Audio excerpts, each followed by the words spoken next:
Greg Gollins, Substitute Teachers Lounge. It's still summer. If I look back to my top 5 episodes, they were all kind of on the practical side. We probably do about 90% practical, 10% emotional.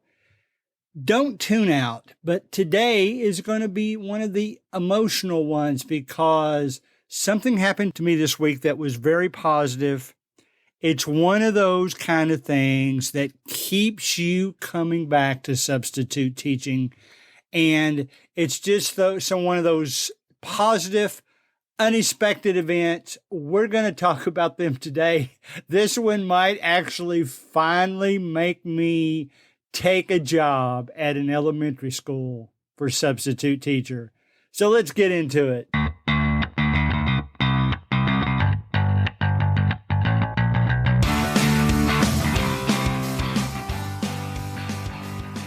All right. Every now and then, especially in summer, we have nothing else to do. We don't have any student stories to share from subbing this week. Every now and then, we just need an emotional pick-me-up and some events. Well, a event happened this week that made me think, man, that's why I do this. I go through all those days where maybe I've had trouble in the classroom, but it's incidences and days like this that make me realize why I keep coming back. I'll put up with the bad stuff just to get to these surprising moments that were totally unexpected, but that meant so much to me.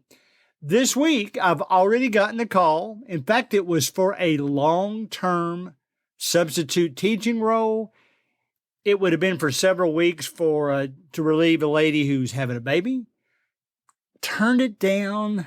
Here's why. It was kind of more of a specialty class that I've taught 2 times. And every time I've taught it, it's been with other teachers.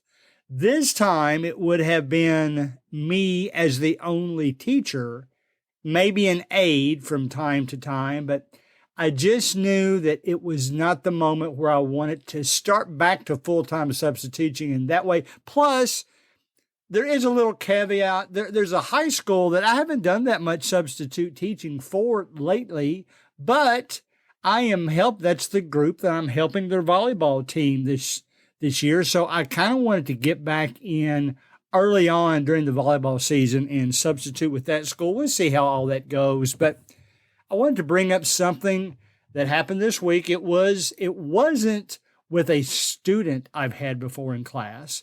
It was actually a sister of a student that I had before in class who's only going into the 3rd grade. But you know, as substitute teachers, or when you get right down to it, some of you are I talk about coaching volleyball.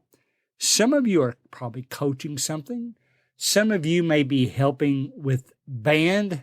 Some of you may be helping with the academic team. Even if you're a substitute teacher, maybe you're a parent of a student who you help out with on their special events, any of that kind of stuff. So I'm going to venture to say that all of us do extracurricular work all the time. It just so happens to be my wheelhouse is with the volleyball program and a new club that's starting in the area. Well, one of the things that I like to help to do, especially as a referee, I have been reffing some of the young games, and I'll stand up on the stand, and I'm actually able to give advice in this league because we're not just playing to win, we're actually playing to instruct. So if I see somebody getting ready to, go about serving the ball in the wrong manner, I'll just say something nicely, quickly to them.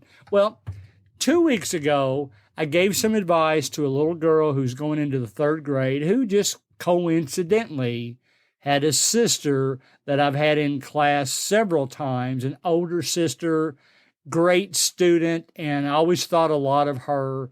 And I did know that this was her sister, but it wouldn't have mattered. This was just a little girl who was struggling getting her serve over. she's only going into the third grade. We're letting them serve about 10 feet away from the net until they learn and gain their strength. And a couple weeks ago, I could see that she was serving into the net, and I could also see why, because she is just a little bundle of energy, and we like that. But I told her, I said, listen, the only reason your serves are off right now is because we love your energy, but you're constantly in motion, which is great. You want to be able to move quickly, but when you're serving, try your best to stand still and get that serve over. And she served 3 in a row over the net. Then, this past week, the first night of games, bless her heart, she served 7 straight points, and she may now be the best server on that team. I know that the coach has her serving first, and that's usually what you do. You put your best server first. But here's the moment that sparkled for me, that made me realize not only do I love working with the kids, but maybe it's time, since I feel so good about working with these 8 to 10-year-olds, that maybe I want to do a little bit of elementary school this year. Anyway, she came up after the game and she actually made the comment, "Thanks for all of your advice." Now, here's a little third grader thanking me for my advice to help her with her serve. And I know she was sincere about it, but I also figured that was probably something her parents put her up to. Won't you go over and thank Mr. Collins? But it wasn't. She did that on her own. And the way I know is because I asked her if her mom was here, and she said, no, they're not here right now. And then I remembered she also had an older sister, not the one I talked about as a student, but another one playing there as well. So she would hang around from the game, and then the parents would pick them up. Well, the next night, more games. After her game, she came up to me and she said, hey, my mom's here tonight. So I went over and met her mom. I told her what she had said on her own the night before. And it's so funny because the people, it's one of those stories that the people sitting around her just went, oh, like, here's this little third grader that gave me a surprising moment and made me realize that's what I love about substitute teaching and working with kids. I know for sure, since I now know that player real well, if I ever am in a situation where I see a substitute teaching job popping up out of elementary school, and I know it's her school and I know it might be her class, I'll probably take it.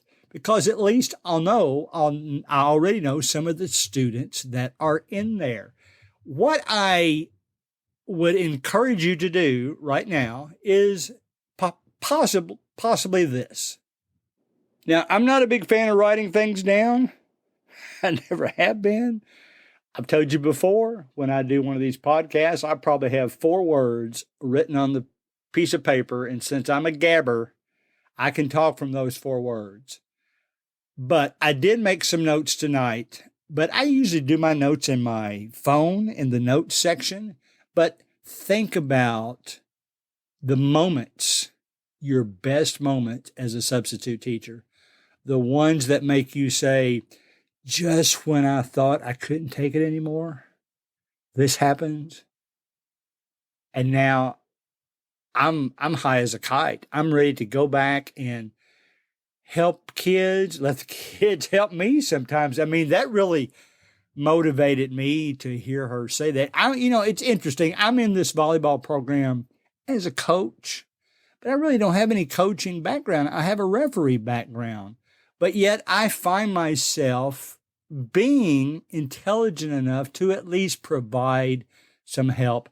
Parents meeting this week for the high school volleyball program, and she introduced me as a volunteer assistant coach, and she said, Greg is excellent at keeping the score for a match, and we're going to make sure all our players learn how to keep score. They're going to sit with Greg, and he's going to teach them. Those will be moments I'll be able to bond with those kids.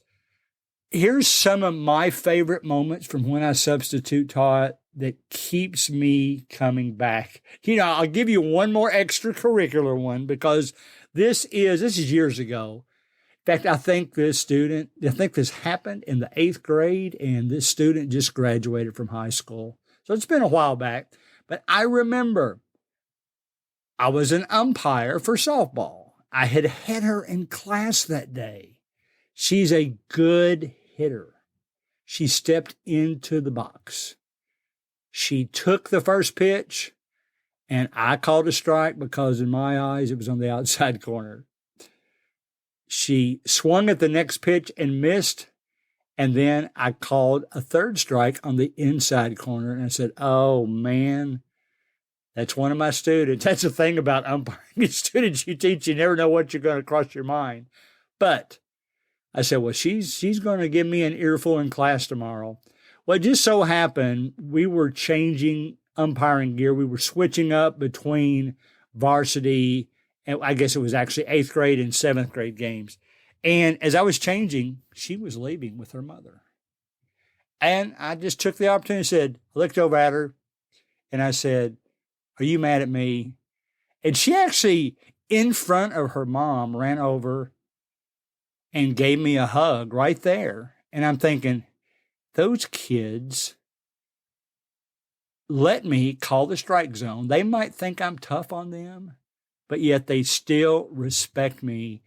And that was a moment for me. I was friends with that student from that point on.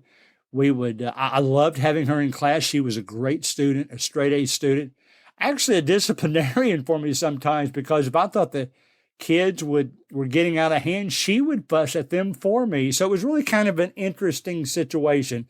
I've had classroom situations. That's what I wanted you to maybe write down. Think of your best classroom situations. I've had students tell me, and I don't know why, I have a feeling it's because the students didn't listen in the first place, but they'll tell me, thanks for explaining that to me. I never had it explained that way before. Well, that's a special moment. Think about your special moment. Think about the reason you want to keep going back as a substitute teacher. There's other special moments also with your administrative people. I don't want to use the word hound, but let's use it anyway. When schools start hounding you to come back and sub for them, it's not just because they need warm bodies in the building to cover the classes. They probably ask you to teach some of the tougher classes because you have a reputation as a good substitute teacher. Keep that reputation up. Don't ruin it. I hope that with me taking more time off last year, it won't ruin my chances to try to go back to at least 4 days a week this year. I love my volleyball situation. I have the players ask me, even though I haven't had them in class lately, are you going to be at our practice tomorrow night? Are you going to be at practice tomorrow morning? That kind of thing. So glad I'm retired from my normal job. I get to spend a lot of time with them and just watch the way a team comes together. That's fascinating to me. I'd like to do that someday. I'd like to be a coach of a team someday. All kinds of classroom situations that I'm sure you've been through. Maybe one surprising thing to me with a student is I knew I was going to be with a group of students for about 10 weeks. I was left directions from the regular teacher. So I knew on the curriculum early on was kids being prepared to make a presentation in the front of the class. Well, let's face it, some students just don't like doing that. So I had one student in the class that I worked with and had them come in at lunch one time and said, won't you talk to me instead of talking in front of a class and tell me how you would present this? And they did. And I said, now, didn't you feel comfortable doing that? And they said, yes, but it was just you. Okay. And then I said, all right, remember the last time that you saw somebody in front of class that may have been nervous? Did you think much about them being nervous? Did you make fun of them? No. There's nobody out there that's going to make fun of you either. So why don't you, when your class period comes up today, why don't you give it your best shot? And I talked them into it. And not only did they do a great job, they ended up being in the debate club when they got to high school. So that was hilarious to me. So think about, before your summer's over and before you think about, oh, I got to go back to work, think about all those special moments that kept you going as a substitute teacher. I've got a lot of them. Some of them have touched my heart. Some of them are a bit more personal, and I haven't shared those with you today, but you've got the same ones. You've got some that are a bit more personal. It's kind of funny. I'm writing an ebook. It's called Don't Run Away From Me, and I've handed out copies of the first chapter to some of the volleyball students, and they're reading it. I want them to kind of critique it for me. They own a copy. A lot of them own a copy of my previous book that I wrote just for fun. It is, if you want to buy it, you can. It's on Amazon. It's called Butterfly Swag. That was the first one I wrote. It's a short one. It won't cost you much, and it won't take you long to read. But just having them request, I'd like to read your book, those are special to me. Remember those special moments. They keep you coming back as a substitute teacher. And as we get our countdown going, my goodness, I'm recording this on a Friday. It comes out on the 23rd of July, 2023. That means there's 8 more days left in the month. And then in my area, there's 16 days after that before school starts. So it's 24 days. We've only got 24 days, and that's calendar days. That's not weekdays. That's calendar days before we fire school back up. So get ready, make the most of those emotional, surprising, happy moments. And that would just help us all to be better fulfilled as substitute teachers.